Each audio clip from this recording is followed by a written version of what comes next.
A dynamic leader with a heart of gold and a huge helping hand. Today's guest has been on the top of the corporate ladder with great successes, but is no stranger to heartache and pain. Stay tuned to hear her incredible story.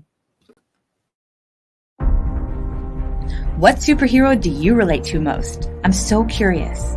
Why? Each of us has our own innate nuclear power. It's God-given. And yet we're all out here wondering, searching, forgetting, and suppressing. I know I was.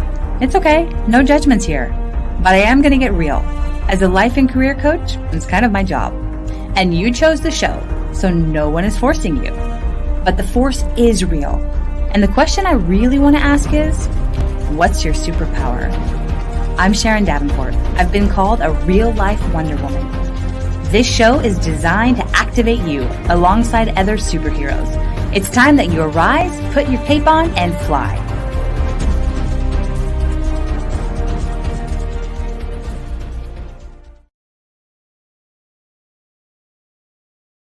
From the boardroom to the beach, Laura Evans uses her experiences to serve, guide, and inspire others. As a career advisor, she helps get you praised, promoted, and paid. Laura loves helping burned out professionals step into leadership, leverage teamwork, and navigate office politics. Founder of Trust Your Gut Feelings, she serves individuals in their unique journey for mental wellness by optimizing the mind-gut connection through a holistic platform of life-changing products, programs, and community of people. In just 3 years, this business has grown to over $25 million a year revenue, serving nearly 330,000 families each month.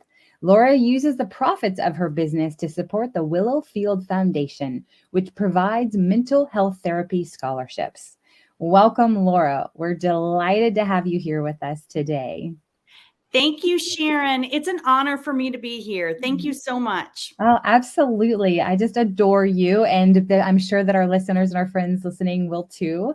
And so, the question that I love to ask our guests who come on here is, who is your favorite superhero and why?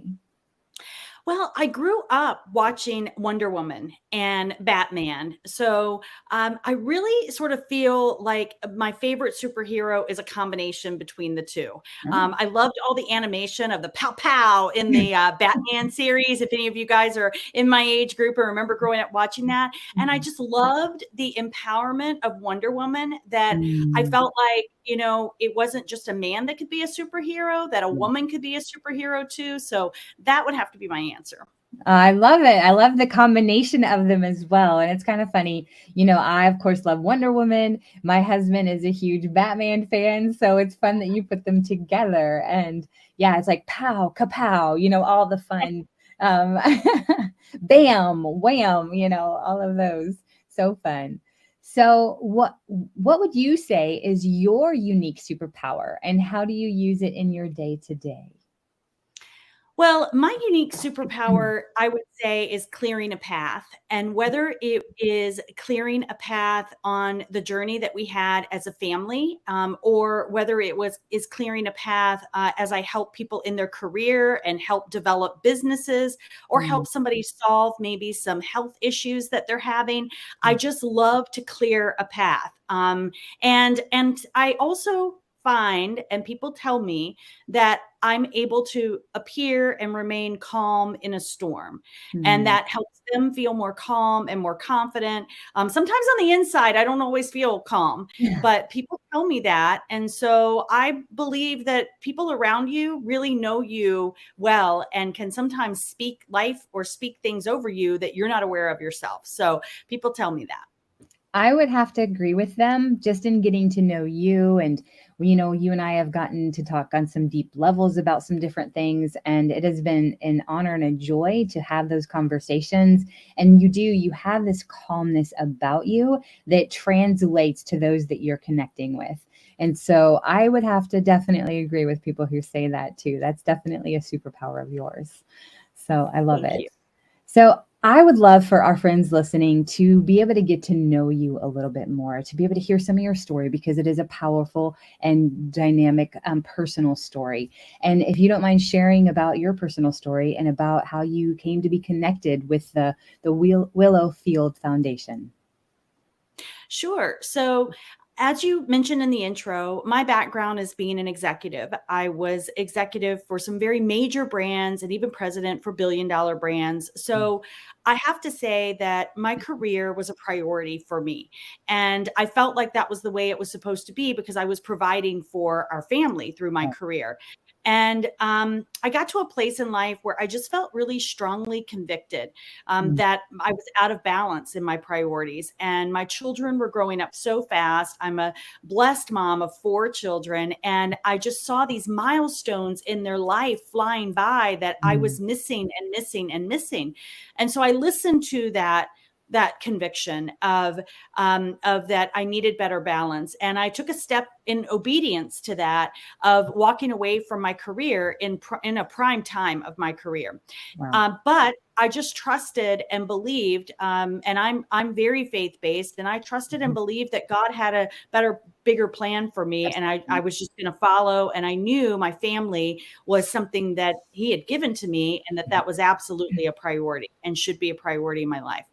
Yeah. So why I set that up is because within a year and a half of me walking away from my corporate position and being available more as a parent, building a business independently at home, one of Mhm. our teenage daughters attempted suicide, Mm, and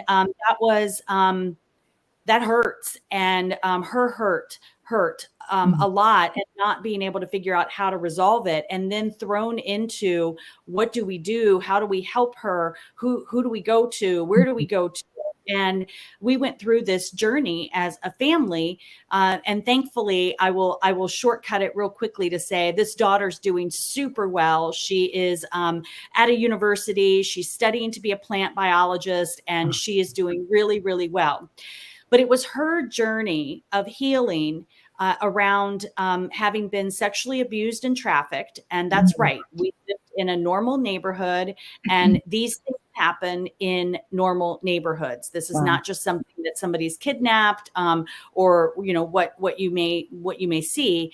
It happens normally. She never spent the night away from us. She was not with someone that had any kind of abuse record or was on any kind of a list. He was Mm, the most popular dad in the neighborhood. It was mm. her best friend's dad, and he used all of the children in inappropriate content creation and also abuse. So, so this journey for her, finding a mental health therapist that she connected with, was such a critical piece of the journey. And in fact, several times, I mean, we went through 6 different therapists, and several Wow. times she wanted to walk away and say, no, I don't fit this one. I don't like this one. I don't feel comfortable telling my stuff to this one, or they don't get me. Mm, I don't need it. I don't want it. And I was very clear on, no, you do need someone you can talk to. And maybe it's not that person, but we're going to find the person for you. And that's my encouragement to parents in general, is find the right person that your child can connect with if your child needs therapy and someone to talk to.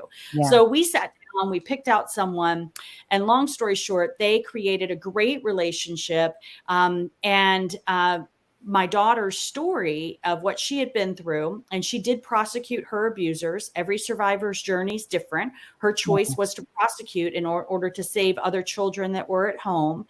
So she Incredible. prosecuted her abusers, and we did see justice in our proceedings. Mm, But she inspired this therapist to create a foundation that would provide mental health therapy scholarships for other especially abused children who didn't have access, because right. out of all the children that were abused in this situation, many of them did not have parents that could afford to go to whatever therapist they need, or that could encourage them to go seek therapy. And so my daughter was super grateful for what she had available, Right. and wanted to pay it forward. And that's what the Willowfield Foundation is. So that's what led us to it. Wow. Well, for those of you listening, that was a lot packed in there, right? Did you guys follow all of it? I mean, talk about from the corporate world and living at the top of your game. Excuse me. Choose deciding to step away while you're at the pinnacle of that to invest in your family. Which, Laura, that's what's so incredible is that it's really, you listened to the voice of the Holy Spirit. You listened to the promptings of God to do that, because you may not have been available to be able to be there for your daughter in the way that she needed during that time and all of those proceedings and everything that happened. Because we've talked a little bit more about this, the trial and all of this stuff, and that is a very stressful, very involved experience. And if you hadn't done that and stepped away from your corporate job at that time, you may not have been available to be able to walk through that with her to the extent that I know that it took. And so Right.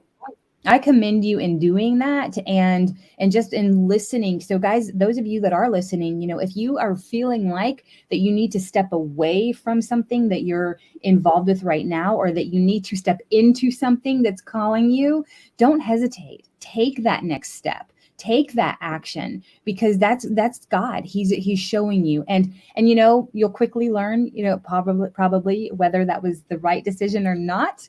And sometimes we do think it is, and we step into something, but that's where we have to trust that God's got us every step of the way too. So I just commend you in doing that. And wow, and what a beautiful thing that out of your heartache and out of your experience and your daughter, she's brave. And I have so much respect for her in telling her story and going after those that harmed her and so many others. That takes a tremendous amount of grit and courage. So, wow. Yeah. So you've touched on it just a little bit, and I'd love to just hear from you a little bit more about this. But how has faith, been there and brought you through this journey and in your experiences in life in general? How has that come into play for you? Yeah, I think all of us would love to say anytime we felt that prompting, that we followed that prompting, and we've led that kind of spirit-filled journey in life of surrendering to the next thing, the next right thing that we feel prompted. But I can assure you that that is not my whole story. My life is not littered with that. And it doesn't matter where you are, anyone that's listening, in where your journey is. Today's a new day. Today's a new day. You can start now. And for me, this very emotional life or death situation put me to my knees of surrendering to God and seeking him in a level that I had never before, because I'm such a type A personality that I'm used to being in control of things and planning things. And these circumstances around my daughter's mental health as a PTSD survivor, and suicidal ideation, and then the choice to prosecute and everything we went through in the 3 years for justice, that was all out of my control. I could not do anything. Now, I could use my leadership skills to follow up with the detectives and to organize things and to create refuge for my daughter at times when she needed it. I could use my leadership and planning skills to do those kind of things. But to really control the circumstances, I had to completely and utterly surrender. And I'm glad I learned that lesson, because it's such a better way to live life. To know that God goes before you, and that he already knows what's going to happen. And if you're willing to surrender the circumstances that are out of your control. Now, things that are in our control is that we show up on time to a meeting, or that we work and earn money so that we can feed our family. I mean, there are things that are within our control, but to let the things that are not within your control, surrender those to him, was such an important lesson for me. And I feel like he connected back with me, and I felt seen on that, in how the Field Foundation got its name. So can I share a little bit about how that please came about? do. Well, our story is filled with God's handprints all over our story. It's redemption. restoration, and justice as well, protection. But in particular, when our daughter and her therapist were inspired to create the Willowfield Foundation, the therapist, inspired by my daughter's story and her will, her interest to give back, said, I want you to pick the second word of the street where your abuse happened. Because in the future, when you think of that street name, I want you to let go of the pain and instead hold on to the promise of hope of the good that you're going to be doing. So it's a good thing that's coming out of this. So that word is field. That was the second word of the street where her abuse happened. And then the therapist looked out the window and just randomly picked the first thing her eyes went to, which was a willow tree. So it was called Willowfield Foundation. Now, what God and God alone knew, Sharon, was 4747 Willow Road was where I was working in California when my daughter was being abused in Texas. Oh my gosh. So that was God's way of saying, I mean, my daughter didn't remember that address. The therapist never knew that address. That was God and God alone saying to me, I want you to let go of the pain, and I want you to let go of the guilt as a mom, and I want you to let go of the shame that you feel I felt I wasn't there to do my one job to protect my child, and I should have, all these things. And God said to me, you need to let go of that, because I'm going to do something really big and really good for so many others because of your obedience and because of your trusting in me in this circumstance. So the Willowfield Foundation. Oh my goodness, Laura, is that not just our God? and to, man, that's so profound and so beautiful and incredible how he does that, just showing you, hey, listen, I got you. I've got your daughter, I have you, and I have all of the people that are going to come under this umbrella of this foundation. And what a beautiful piece. You have to make sure you share that story with everyone. Because that is just absolutely beautiful and incredible, and just like our God to do that. So, and so through this whole process, you've shared, your daughter is doing really well. She's doing fantastic in college. But I know it also, you have 3 other daughters, and you have your husband, and you have, your family. So how is your whole family doing after dealing with this experience and this journey? How are they doing today, if you don't mind sharing? Sure. Everyone's doing well. We have 2 grandbaby girls that have been welcomed into our family, and we've got a grandson on the way. And we've got our youngest son is in college at Michigan State University, and thank God he was protected in some recent incidences that happened there. And so we are doing well. And there's no question it brought us closer together as a family as well.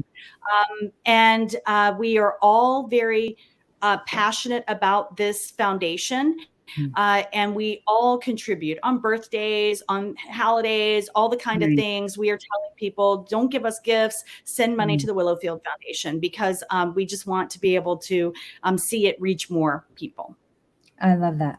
And that goes back to, I think, what you were talking about with surrender before, and how you couldn't control all the circumstances. And I know that had to be hard because you are such a dynamic leader in so many ways. And that had to be hard, for you and for your family. But it sounds like it's so beautiful. As we surrender, God births beautiful things from that, and your family getting closer together through this whole experience too. So there's, and I love how you're choosing to see the gifts and the joys, excuse me, from the tragedy and the experience that you guys have overcome. So, so precious and so beautiful. But so, for our friends listening, some may be currently dealing with something similar. having, whether it be a mental health journey of with suicide, or whether it's with somebody who is, they know that has been molested or trafficked or something along those lines. And I know those are kind of two different situations, but in your situation, they have kind of come together. So for those of our friends that are listening who may be experiencing something similar, or have somebody that they're walking through this with, what would you share with them through this? Well, get help. Talk to someone. There is now, I've been actively involved in an organization called NAMI, the National Alliance for Mental Illness. And thankfully, due to the advocacy that organization has done, we have helped create a 988 number. So instead of a 911 number for emergency calls, there needed to be something for a mental health crisis, because an emergency that has potential criminal affiliations is a very different response than someone that's having a mental health crisis. Absolutely. So 988 in particular is a suicide hotline. So it's easy to remember. 988. And I would just encourage, those phones are staffed with experienced, caring staff that will be a resource to talk to through things like that. There are also hotlines for abuse, and I also speak on ending the silence to high schools about suicide prevention. And one of the things that I encourage the high schoolers to do is, they usually know, your friend has usually said something to you or indicated something to you. And in our particular story, but for the grace of God, that one of our daughter's friends came and alerted us before our daughter was able to proceed with her plans. And so we were able to intervene in her suicide attempt that day, because her friend was willing to sacrifice their relationship to alert us. And if we teach, if you see or hear something, say something, find a trusted adult, a guidance counselor, a pastor, a parent, a friend's parent, find someone. And for those of us that are parents, I'm also a facilitator of Darkness to Light, which is a child sexual abuse prevention organization. They have amazing resources online, free resources that you can go and look at for how to begin talking with your children about what is okay and what's not okay, how to talk with your teen about how to ask, what is consent, how to get consent in of their dating life, and even what to do if you do have the child of one of your friends comes to you and says that they've been sexually abused. Where do you go? What do you do? All of those resources are free on the Darkness to Light website, and I encourage any adults that are around children to educate themselves about it. These things happen in the cloak of darkness. And when we get uncomfortable talking about these things, because these are not comfortable things to talk about, but when we get uncomfortable talking about it, we shine a bright light and expose it so that it has less power and control to hurt us and to hurt our family and our children. So good, man. I love all these resources. This is incredible, Laura, and so needed and so good. And I'm going to check it out because, my son is 10 and we have had little conversations with him, but luckily he's still extremely innocent because of where he's gone to school and stuff. But we know that he's coming into teenagehood. And so no, I'm going to check that out myself personally too. So thank you for sharing that as well. So good. So much here. So, and okay, now we're going to pivot. We're going to switch gears a little bit. And you are amazing and do multiple things. Like we've mentioned, you've worked in the high level corporate world, and possibly experienced, burnout yourself. So there might be some coaches listening here to this call, or some professionals that are dealing with burnout themselves. So, and I know you've helped coach many professionals with that. So what would you tell somebody who is maybe experiencing burnout for themselves? Well, it goes back to the lesson I learned about surrender. I find that the greatest amount of burnout occurred for me when I tried to control everything. The more I tried to control everything and the more I felt responsible for everything, we are not responsible for how other people act. We're not responsible for how other people feel.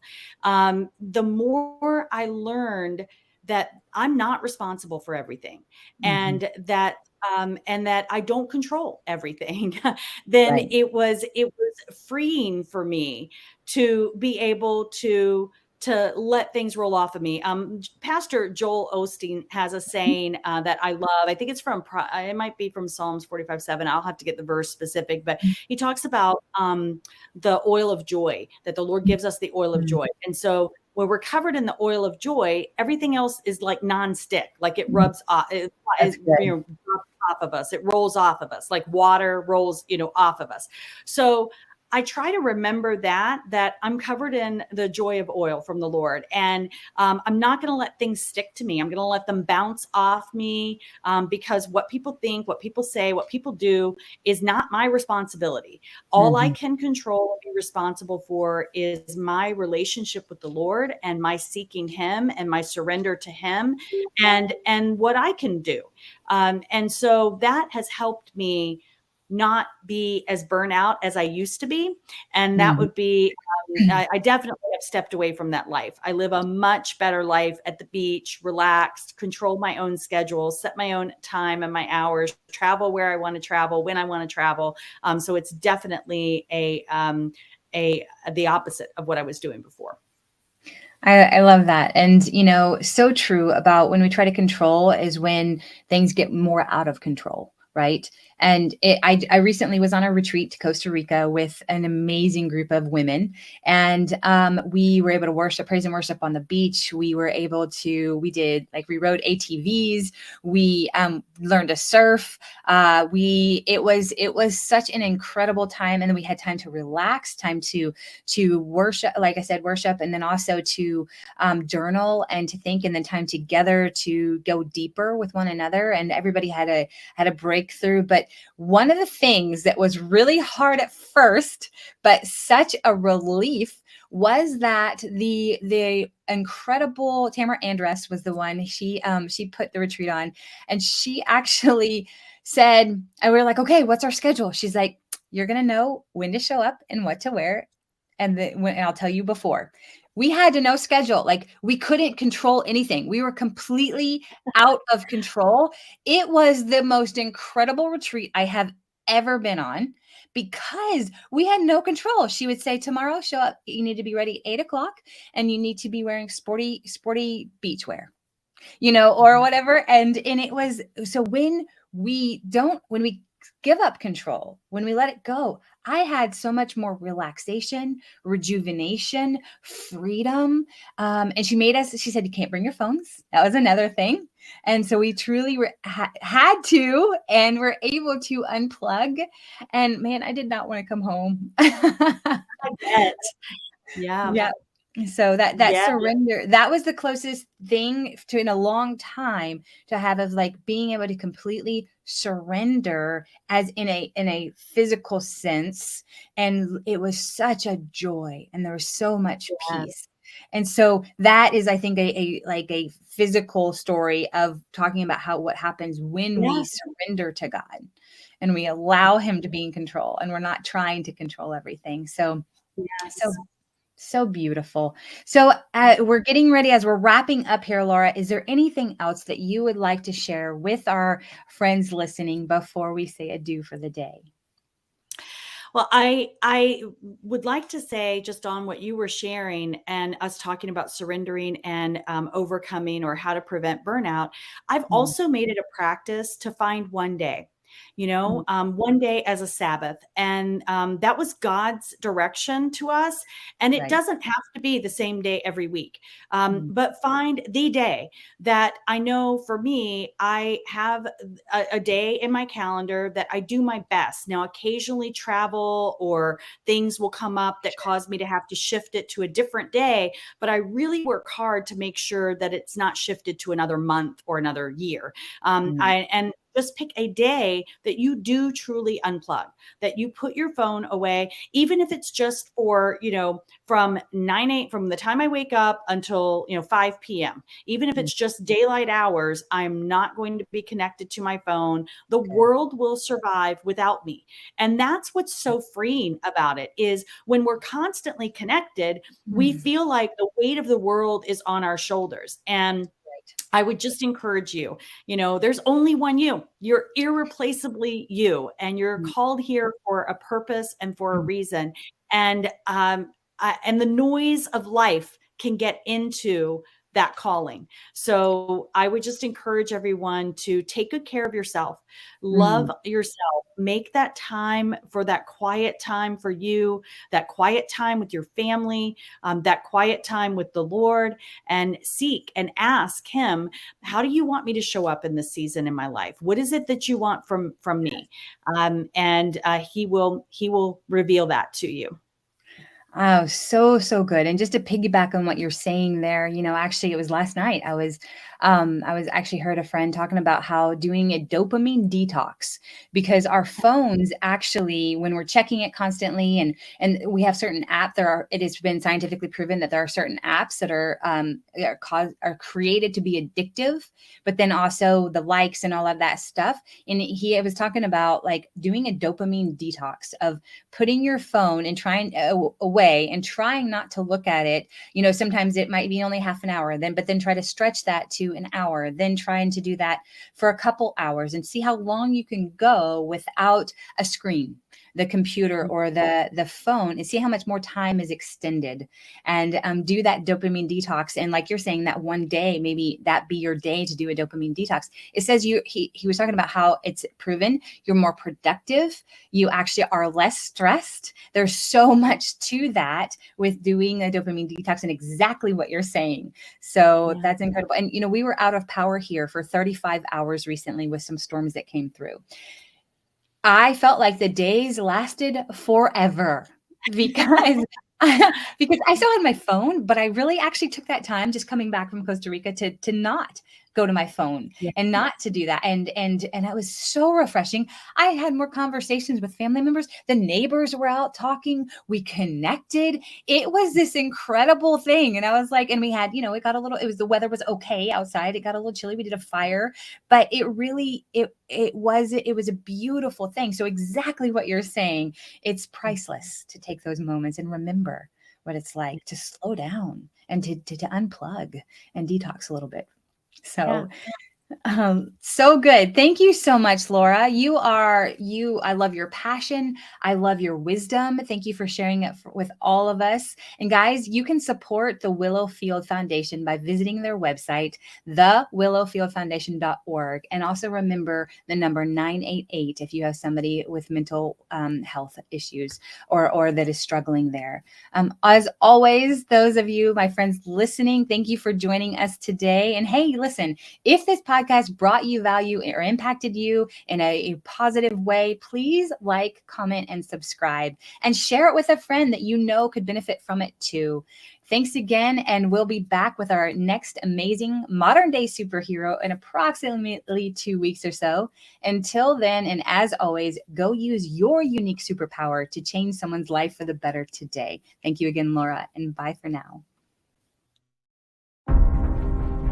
What superhero do you relate to most? I'm so curious.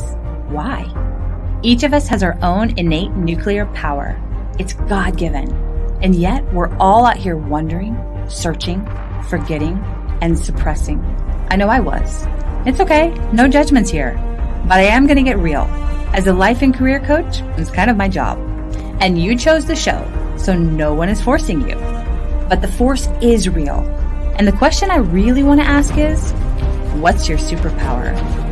I'm Sharon Davenport. I've been called a real-life Wonder Woman. This show is designed to activate you alongside other superheroes. It's time that you arise, put your cape on, and fly.